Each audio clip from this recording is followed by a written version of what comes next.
मैं बात करना चाहती हूँ फारूक अब्दुल्ला साहब। आप कहते हैं कि जो ये एग्जोडस फारूक अब्दुल्ला से ऐसी बात मत करिए मेहरबानी करके। मैं इंटरव्यू बंद कर दूंगा अगर आप ऐसी बात करती रहेंगी। क्यों? 1989 की जो किलिंग्स थी, आप जख्मों को उखाड़ रही हैं। आप जख्मों को उखाड़ रही हैं।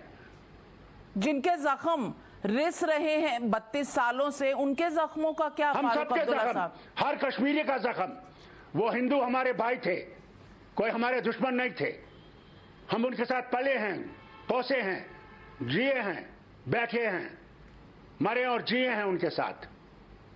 मरे और जिए हैं अगर, तो मुझे ये बताइए, इतिहास आपसे पूछता है कि जब 3 हिंदू, टीकालाल टपलू, जस्टिस नीलाकांत गंजू, जब जर्नलिस्ट प्रेमनाथ भट्ट को शूट कर दिया था, और ये सितंबर 1989, अक्टूबर 1989, दिसंबर 1989 जब आप मुख्यमंत्री थे, तो आपने क्या?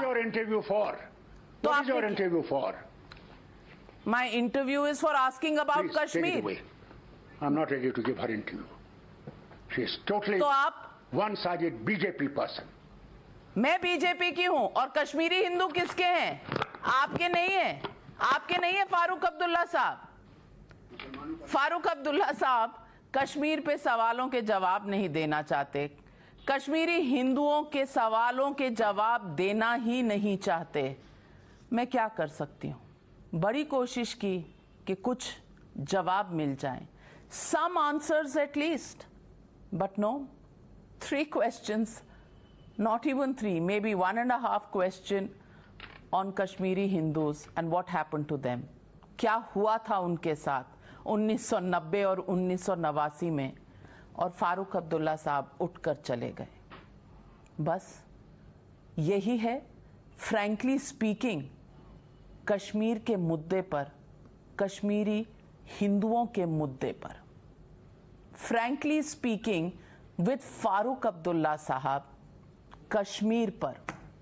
कहते हैं कश्मीरी हिंदू हमारे हैं, सब हमारे हैं, लेकिन उनके रोते हुए, सिसकते हुए आंसुओं को एक बार भी जवाब देने के लिए तैयार नहीं है फारूक अब्दुल्ला साहब। गुस्सा आता है उन्हें। उनका क्या, जो 32 सालों से इंसाफ ढूंढ रहे हैं, उनके आंसुओं का, उनके गुस्से का अंदाजा है किसी को? मैं छोड़ती हूं ये आज पब्लिक और व्यूअर्स के ऊपर कि वो तय करें क्यों फारूक अब्दुल्ला साहब उठकर चले गए।